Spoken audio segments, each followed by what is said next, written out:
Hi, I'm Tom Marino. At Cone Resnick, we believe that all citizens need to be informed about the issues that affect their daily lives. That's why we're proud to support the programming produced by Caucus Educational Corporation and their partners in public television. Weight management next on Caucus, New Jersey.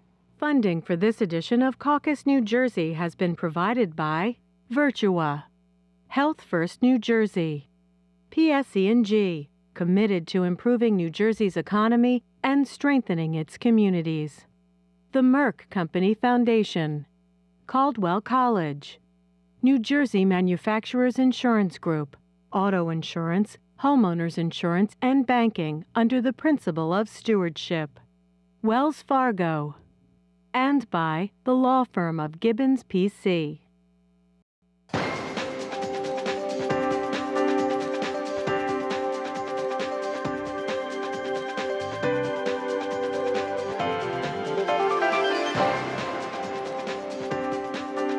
Welcome to Caucus, New Jersey. I'm Steve Adubato.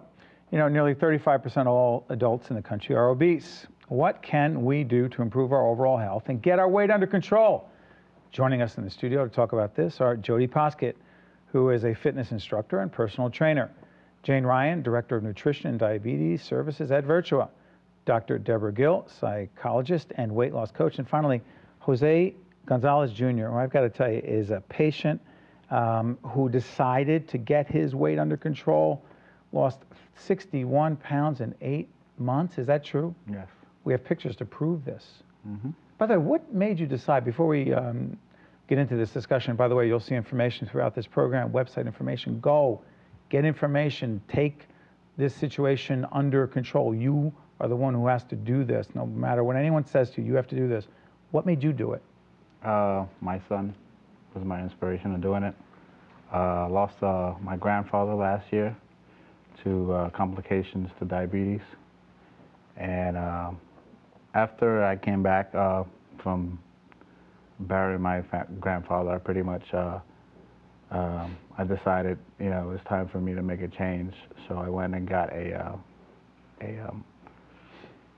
physical done, and I was told I was borderline diabetes. So that right there was the trigger for me to change my life. 61 pounds over a period of time. And, you know, it's interesting. People who say, I'm going to do this right away, I'm going to do this overnight, doesn't work, does it? No, it really doesn't work. I think people have to have that reality check, that it takes time, it takes patience, it takes small incremental changes in your nutrition habits that you're doing, really looking at what you're doing right now. What can I make little changes along the way? Jose being a great example of that, making those incremental changes over time and not getting discouraged. You've often said, you told our producers that there are 3 keys. What are those 3 keys? I say balance, variety, and moderation. Let's do this again. Balance, variety and moderation. Yes. Go ahead. And when I say balance, I'm talking about choosing a balanced diet, having foods from the starch group, the fruits and vegetables, meats and proteins, dairy group. So you have a nice balance to your meal, the variety, taste, textures, colors, not to eat the same thing every day and be bored with your diet. And then the moderation part is the portion control, watching how much we eat. A lot of times we could be eating even good foods and eating too much of a good thing. So keeping those concepts. Dr. Gill, help us on this. And again, everyone has their own personal story. What struck me about your story is that growing up, you were overweight.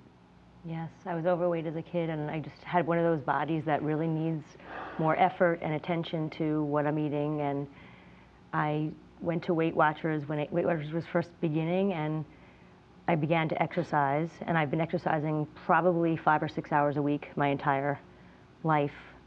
But the bad side of that is that back then we didn't understand about moderation, and we were very focused on restriction, and it can cause a lot of problems. Talk about the difference. Well, restriction is saying, like a rule, you're not allowed to have this cookie or these high-calorie foods. And that makes people feel restricted, and we know from research that it leads to people overeating or binging, and that can lead to some eating disorder symptoms, which I also struggled with some of those symptoms in my life too. So it became, You have. I have, and it wasn't until I figured out for myself what really worked, which was like a mindful eating approach and really paying attention to my body. I can't let you get past that before I go to Jodi. Mindful eating as opposed to what? Mindful eating as opposed to mindless eating or emotional eating. Just to help us understand. Okay, so mindful eating is two parts. One is really paying attention to when your body, like your stomach and your blood sugar, really needs food, starting when you're hungry and stopping when you're comfortably fueled, and thinking about food as fuel for your body. And the other part of mindful eating is really savoring and enjoying the food with your mind, paying attention to the party going on in your mouth when you're eating. Like you have a party in your mouth and you want to pay attention to it. You don't want to waste the calories. If you're going to eat them, you want to get the full enjoyment out of every single bite. So that means paying attention, not getting distracted by television or, you know, other things that you might be doing while you're eating, but really one bite at a time, eating and paying attention makes a huge difference. And mindless. Mindless eating is what most of us do, and because we're in an environment that has so much high-calorie food and such excessive portions, when you eat mindlessly, you become a victim of that environment, that excessive environment. So you kind of put whatever's in front of you, like eating in front of the television with a big bowl of chips, you might end up finishing the chips and not even getting the benefit of it or realizing you finished it. So that's mindless eating. Jodi, talk about the piece of this that has to do with exercise. Well, exercise is so important because there has to be a balance. You know, you have to make it a part of your life. As much as your diet is a part of your life, the exercise should be as well. And there needs to be that balance. They basically go hand in hand. I mean, you have to be healthy on the inside as well as the outside. It's not just for physical appearance, but I'll tell a lot of clients, or I'll tell people as I'm training them, that it really, you know, it's dedication, but it has to be long lasting. It's a life lesson. It's not just something that you do overnight. It's something that you have to really be mindful of, as she had mentioned, whether you're eating, but also with your exercise, and do it right and do it well. Say someone says, well, I've got this event or this thing I want to do, and I want to lose weight, get in shape for the next 2 months. Help me do that. You say? Yeah. Well, we'll step up maybe the cardio and a little bit more of our routine. No, but I don't want to see you after that. Well, I'll tell them, you know what, it's not the healthy way to do it. It's really not. And I'll tell people when I start off, say, a training session, right off the bat, I'll tell them, don't look at the scale right away, because it's very important for you to know that you're doing something for yourself, and that in the end you'll benefit. And it's baby steps. So it doesn't mean it'll happen tomorrow, but you need to get it. But if you're working for an event afterwards, we can curtail a little bit and maybe not go as hardcore as we are, but it's not something you just stop, because this is something that you have to do regularly. It's a long-term commitment. It's a lifetime. And Jose, with your case, I'm going to show some before pictures. You did it in connection with your center, which is interesting. Let's take a look, if we could, Bob Morris and our great team in the control room. Let's take a look, if we could, and talk to us a little bit about this, Jose. Oh, that's not you. Is that you? Yeah. Okay. Wow. Unfortunately, yes. Wow. Well, fortunately, we're looking at you now, and it speaks volumes about the commitment that you've made to a very healthy life and lifestyle. Mm-hmm. Who's that beautiful woman next to you? It's my wife. By the way, what's it been like for her? It's been like, it's changing. It's like a new person in the house. Are you? Yeah, I am. How? I'm more active, so I get to do more with her. She was always the runner in the house, and I was always the one like, yeah, I'll run tomorrow, or I'll do, you know, exercise tomorrow and stuff like that. Now I'm the one that's right behind her. Give you an example, we did our first 5K. Well, I actually did my first 5K, and it was her motivation, you know, her to, you know, told me, hey, you know, you should do this, because, you know, it'll keep you going. And I did the 5K, and it was right there with her. And it's the change of life that I'm in now, that I'm doing it all. Help folks understand, what were some of the steps? I mean, you did it with help, right? You did it in a coordinated, organized situation with professionals. But what were some of the steps? Some of the steps, I would say. What did you eat? What did you wind up eating? I used to eat, for example, like my lunch would be, I'll have 2 slices of cheese pizza and, you know, a Coke. And that, you know, nowadays, you know, be a peanut butter jelly sandwich and water. or an apple or something like that. What about breakfast? Breakfast, I used to, bacon, egg, and cheese used to be, you know, the choice in the morning. But nowadays it's a handful of cereal with some, you know, a little bit of milk and an apple or, you know, a banana or something like that. Dinner? Dinner today would probably be a big bowl of salad. The more, you know, more colorful it is, the better, you know. So I always intake more salad than anything else, and small portions of, you know, meats and stuff like that. But Exercise built in? every day, every day, Is he the role model? Yeah. every day. Talk about it. I think the biggest thing that comes out of a program where there's some guidance, some coaching, all of us as professionals can teach somebody all the tools and give them the information they need and guide them along. But it takes that personal commitment and that checking in and that staying with it, and then that coach being there to guide them along the way. And I think that's where the success comes in, is with that coach and guidance, checking in and incorporating the exercise as well. Talk about the number of meals per day. How many? You know, I would say to make sure you have 3 meals a day, but depending on what your work schedule is. Again, there's people who have different working schedules, different routines. They might have to have some kind of snacks in between. We're talking about total calories in a day. We're talking about what kind of activity is also with the eating behaviors, the choices of food. So to just say number of meals per day, I think a lot depends on the individual and what their personal needs are and what their activities are. I see you shaking your head. Because you really want to eat in according to when your body is giving you signals that it needs food, and hunger is one of those signals. So sometimes, depending on what you eat, also some foods last longer, or a large meal will last longer, and some foods you need to eat again in 2 hours. So as you can learn to listen to your body, you know, and also you want to help yourself with the environment and not put large portions in front of you, because that'll help too. But I think I agree that it's not a rule set for everyone, that you really want to listen to your body, and every day could be a little bit different. Some days could be 3 meals, and some days could be, you know, 6 little meals throughout the day, depending on what you can fit in. I think a key thing was that what you had brought up earlier was the fact there used to be these hard and set rules about nutrition, which used to scare finish people. Your plate. Finish your Clean plate. that plate. I was from an old Italian family, and it was a finish your plate here.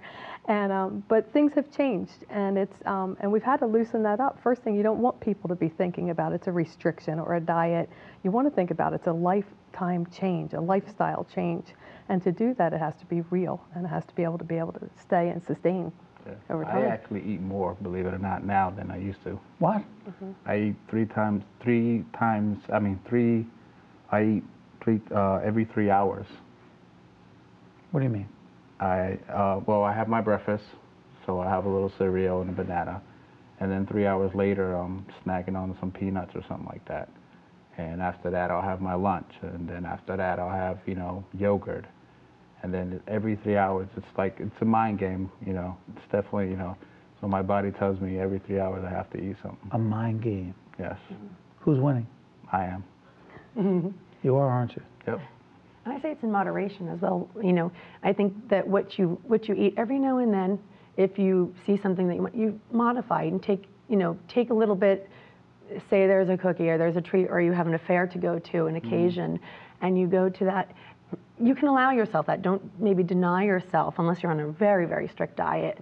But then make sure that you curtail, that you maybe cut back on something else, and that you build in maybe a little extra exercise into it, but in moderation, because I think if you deny yourself, then you want it that much more. Yeah.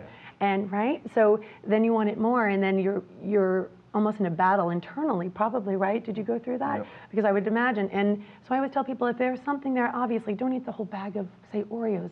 Have one, modify. Maybe don't have something later on or the next day, you know, just in modification there. So interesting. I'm sorry. I know a good rule of thumb is like 90% of the foods you eat can be considered like fuel foods, like good proteins and vegetables and fruits, and then maybe 10% you can think of this is just for fun, you know, and you're just having it for treat, for the fun of it, you know, as long as that's not a large portion. You know, it's interesting about the mind games. Yeah. You know, people have different weaknesses, I imagine, with food, right? Mine happens not to be Oreos, but it's pita chips, right? Everyone's got their own thing. And a couple of days ago, you know, sometimes when I'm getting ready for shows, you know, I'll try to particularly eat right because I'm like, more out of vanity, because you don't want to look crappy on the air, which is ridiculous, right? You should always try to be healthy, but that may be your motivation. it is. That's your It is. motivation. But I was thinking to myself, oh, there's a pita chips. I haven't had pita chips. I'm laying off the pita chips. But there was a bag of pita chips. There's a point to this, I promise. And I knew I was supposed to take the bag of pita chips and say, put it in a cup. I took the bag. And I went into a part of the house I knew no one could find me. I know my wife, Jennifer, is going to say, you did that, didn't you? Because she asked me where the pita chips are, and I was like, I've heard that with chocolate. But I have, whatever it is, right? Yeah, it isn't about pita chips. Right. And I took the bag.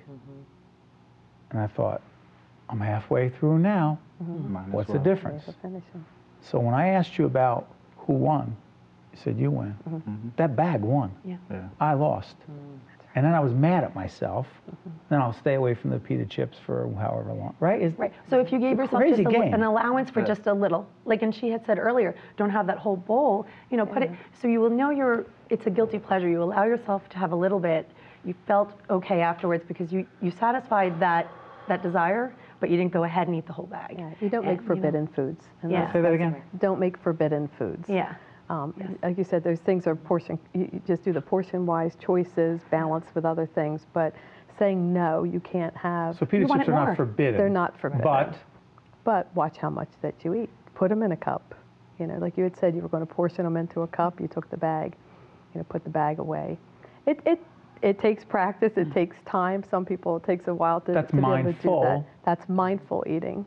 That's thinking first. Right. And eating because you're hungry and only what you're hungry for. Believe me, I wasn't hungry for that whole bag. I was like, it was ridiculous. I don't know, you know, anyway. Well, you can set up your environment. I think I need Oprah right now at this point. You can set up your environment to help you by not putting the big bags in front of you or by moving food from the table after people have served. Do the environment thing. So environment would include things like what foods are out in front of you, like in your sight. We have this natural tendency to grab for foods that are in our sight. And even if we're able to resist, it's still creating stress that we have to resist. So it's better to put them out of sight, foods that we know we don't want to eat large amounts of. We are. Your mouth is always insatiable in terms of its desire for pleasure. So you have to there's going to be a battle between your mouth wanting the pleasure and maybe some emotional reasons why you'd be eating, and then your belly and your body saying, you know, this is not really great. And so you have to learn how to listen to your body more and less to just the mouth saying, give us more, you know. So. Mind games. Yeah. By the way, go back to the interesting exercise piece. With one of our boys, happens to love chocolate, right? A lot of kids out there love chocolate. And he happened to be grabbing for some chocolate after he had enough chocolate, right? I guess he saw me with the pita chips. So I said to him, and I won't say his name because he'll know which one it is.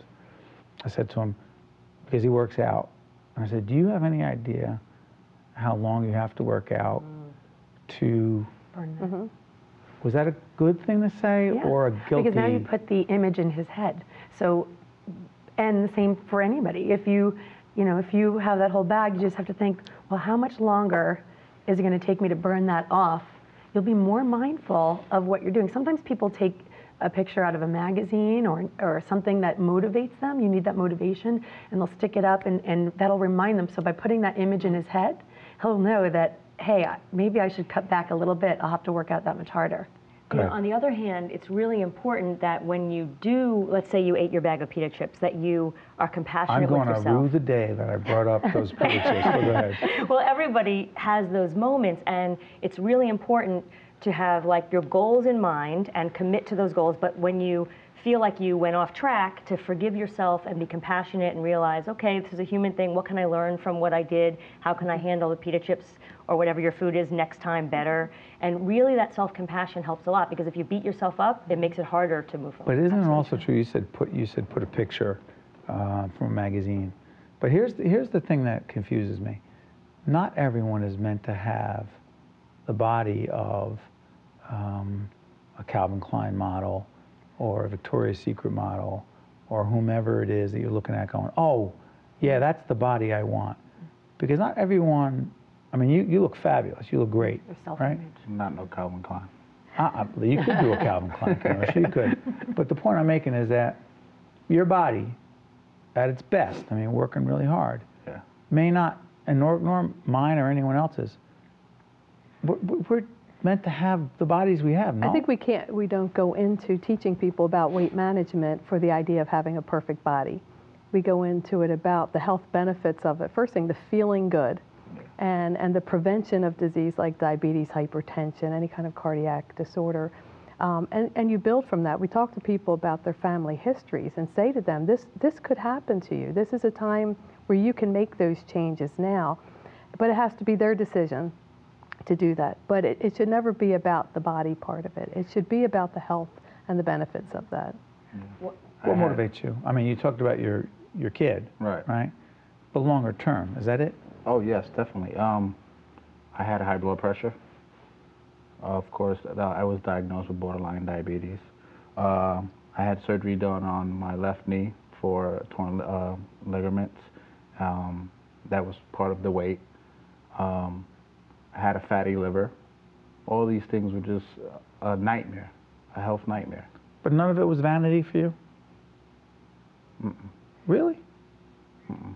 I mean, like, the fact that you look great on television right now, would you have been less comfortable being on television at that different weight, different size? No. So you always had a good self-image. Yeah. By the way, who's that handsome little guy with you right now? That's the change right there. Mm-hmm. What's that guy's name? Kaysen. That's a sharp-looking guy. Yep. I'll often tell clients, you know. Wow. Yeah, I felt comfortable. Believe it or not, I felt comfortable.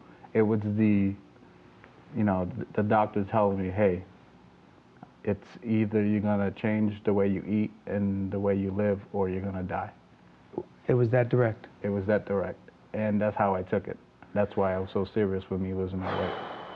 So, yes, it's night and day. So it's either you're going to stay in the shadows or you're going to turn on the light and do something. How lucky were about you it. that you had that doctor? I'm still lucky to have that doctor. Yeah. What were you going to say? I was going to say, you know, it's funny. I have a client who's, you look at her and you think supermodel body. In her mind, she's very heavy. It's her self-image. He just said he feels great, and congratulations, because that is part of the hurdle. And I'll often tell somebody, when you're working out, really don't focus on the scale. It's the whole picture. It's how your liver, your spine, everything is how you stand, your posture. There's so much more to it than just what the scale tells you. Don't get so fixated on that. I'm fixated on the scale. But you shouldn't be. Literally. One of the problems is that you've probably been you've read a lot of media that says you can get this body. I know what my weight should be, and I'm still X number of pounds beyond where that is. So there's something wrong. As much as I work out, eat right, something's up. No? Body changes over time, Your too. body does change over metabolism. time. What are you trying to say? There's an age issue. I'm not the right You age have to work a either. little harder than you did maybe 10, 15 years ago. Is that what it is? Yeah, We got to you change do. the age too. You do, and you have to. But it has to be a regular thing too. But is the scale tricky for us? Yes, I mean, I think if you're going to get on the scale and have a negative reaction, then it usually does more harm than good, from what I've seen the people I work with. I think if you can tell if you're doing the best you can, and you can't directly change your body, which is one of the ways I think that, like a magazine, a lot of the teenagers read magazines that say on the front, you can have this body by doing this, and it's a lie.